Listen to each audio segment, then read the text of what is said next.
Valerie, why are you sitting there? I don't remember inviting you, she sneered when she spotted me at Madeline's wedding, her voice dripping with disdain. Madeline's next words cut deep. Get out of here, you unemployed loser. You're just here to embarrass me. Her cruelty shattered any lingering goodwill I had harbored for her. Defeated, I muttered, "Fine, I'll stay out of your life," and quietly exited. As I left, a sudden commotion erupted, drowning out Madeline's cries for help. Leaving the venue, I walked alongside Conrad, my husband whom I'd married a few years ago.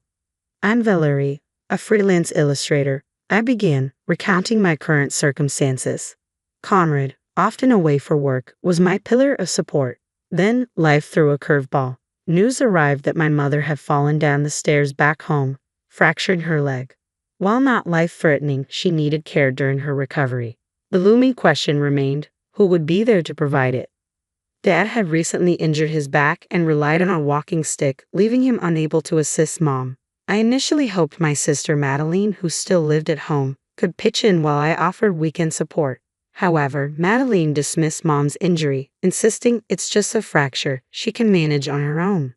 Her indifference and frequent insensitive remarks made me doubt her reliability in caring for Mom. Eventually, I made the decision to move back home to take care of Mom while Conrad was away. While my parents welcomed my return, Madeline did not share their enthusiasm. "Why are you back? You're in the way," she grumbled whenever our paths crossed in the kitchen or living room. Whether out of long-standing animosity or jealousy, her hostility made living under the same roof challenging, prompting me to avoid confrontation with her. Despite my efforts to focus on caring for Mom, Madeline continued to antagonize me. I took on Mom's household responsibilities, enduring Madeline's criticisms of my cooking and even finding laundry strewn in my room on occasion. Though her actions were immature, I chose not to engage. 2 weeks after my return, a knock interrupted my thoughts, prompting me to open the door, curious about Madeline's sudden visit. "Are you ever going to work?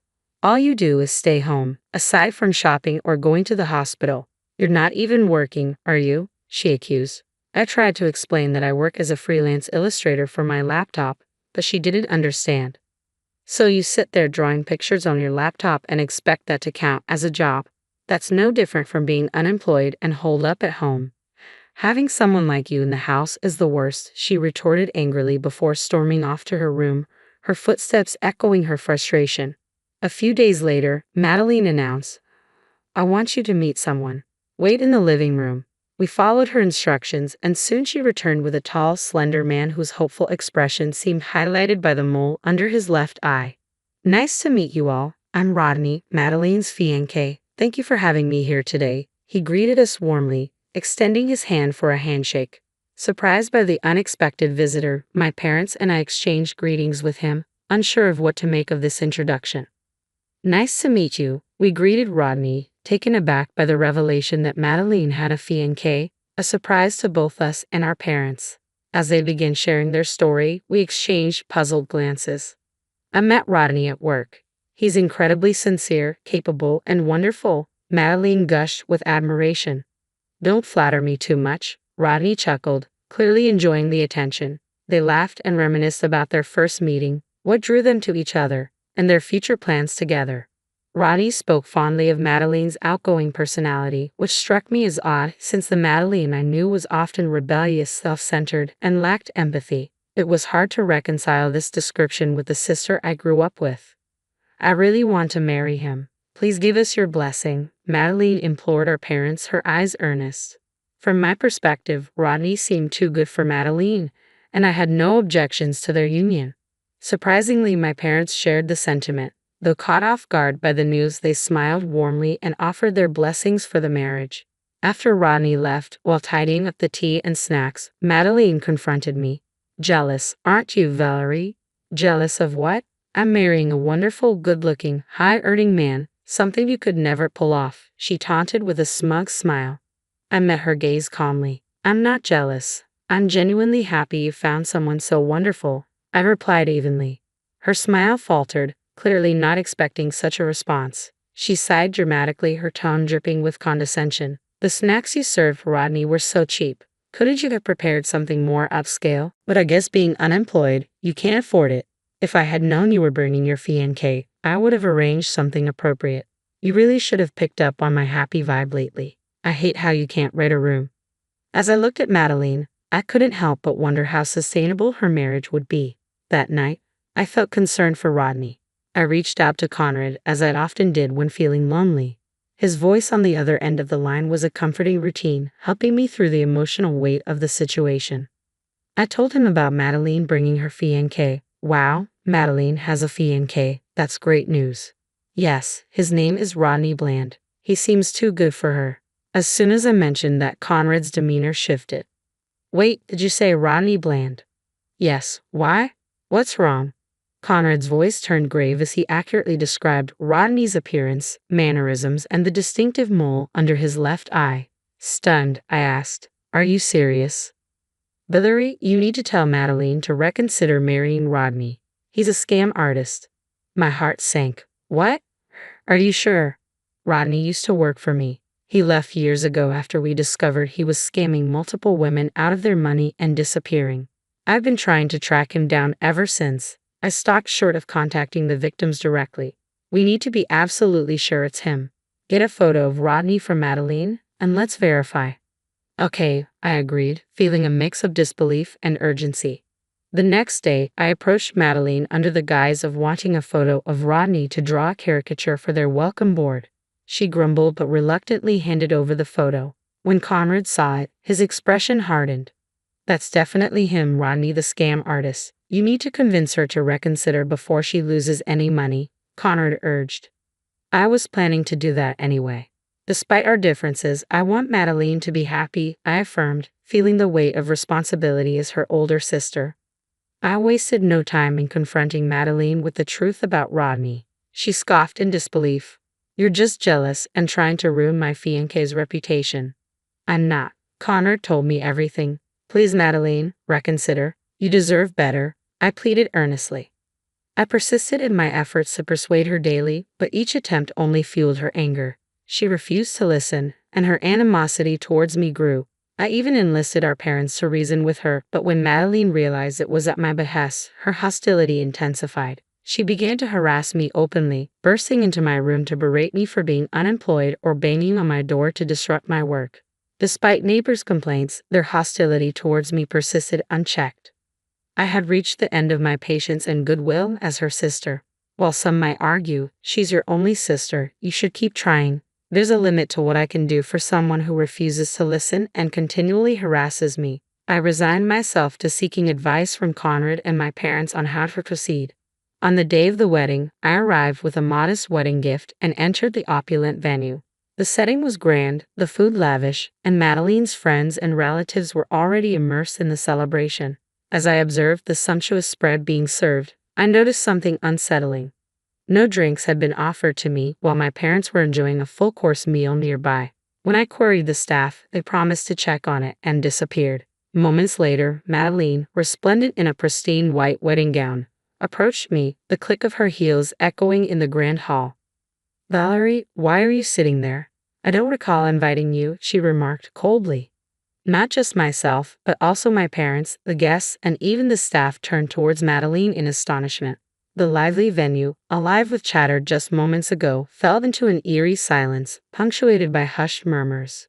Despite being the focal point of this negative attention, Madeline regarded me with a smug expression.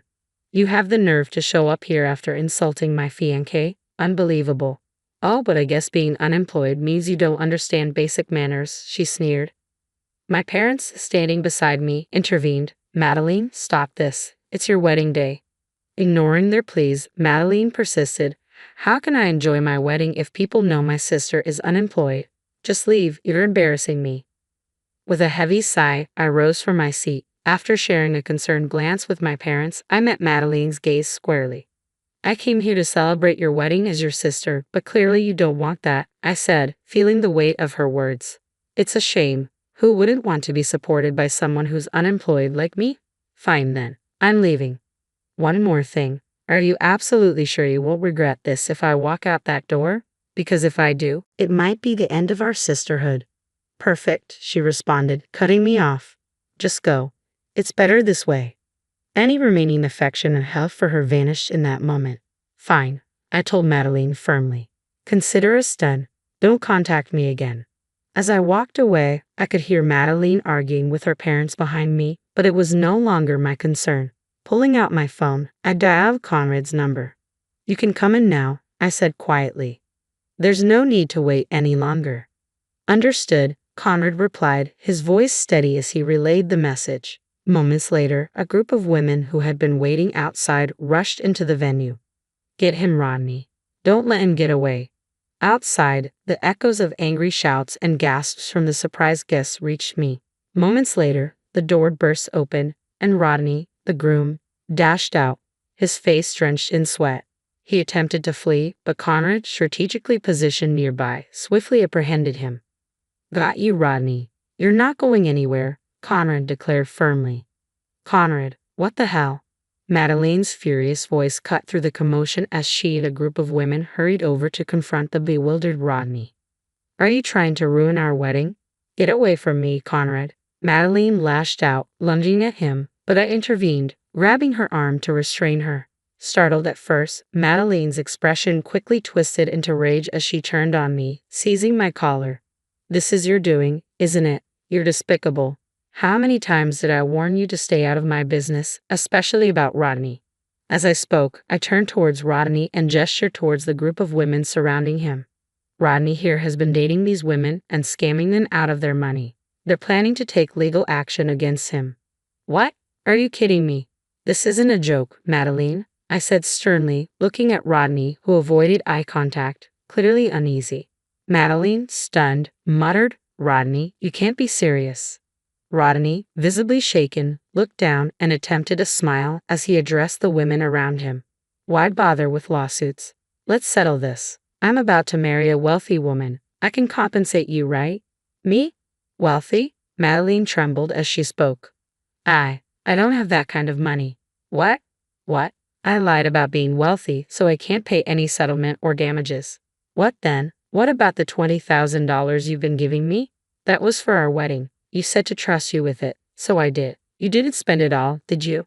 Madeline demanded incredulously. I blew through that $20,000 in a day, Rodney admitted with a nonchalant shrug. What? Are you serious? Give it back, my $20,000. Madeline's voice cracked with anger and betrayal. The exchange left everyone present dumbfounded. Rodney, exposed as a scammer who exploited women for money, and Madeline, revealed to have deceived about her wealth to secure their marriage. It was a surreal match indeed. The guests who had gathered due to the commotion reacted with whispers and wide-eyed disbelief. After a heated argument with Rodney, Madeline noticed the attention and erupted in frustration. What are you all staring at? Get out. The wedding is over. Just leave your gifts and go, she commanded, motioning for the staff to escort the guests out. Then, in a sudden change of direction, she rushed over to me. Valerie, you were right. If only I had listened to you, none of this would have happened. I'm sorry. Please help me, Madeline pleaded, her tone more desperate than sincere. But her words rang hollow, and Conrad, standing beside me, silently shook his head. I nodded in agreement, pulling away from her touch. I told you, we're done. We're strangers now. I won't help you, I asserted firmly. What? How can you say that, Valerie? You're abandoning your own sister, Madeline protested, her voice tinged with disbelief and desperation. I don't have a sister anymore. Goodbye, Madeline. Let's never cross paths again, I replied, turning away from her. Wait, Valerie, please. Ignoring her cries, Conrad and I left the venue. Later, through my parents, I learned about Madeline and Rodney's fate. Madeline was disowned and expelled from the family home, forced to move in with Rodney due to their legal marriage. Rodney faced lawsuits from the women he had deceived, leading him to take out loans to settle the debts. The strain of financial ruin ultimately shattered their marriage, ending in divorce. Now both destitute, their once promising union had crumbled. About 6 months after Madeline's ill-fated wedding, my mother's fracture healed, and life resumed its usual pace. My temporary assignment concluded, and I returned home, visiting my parents periodically. A year later, Conrad and I welcomed our first child, blessed with the support of our loving families.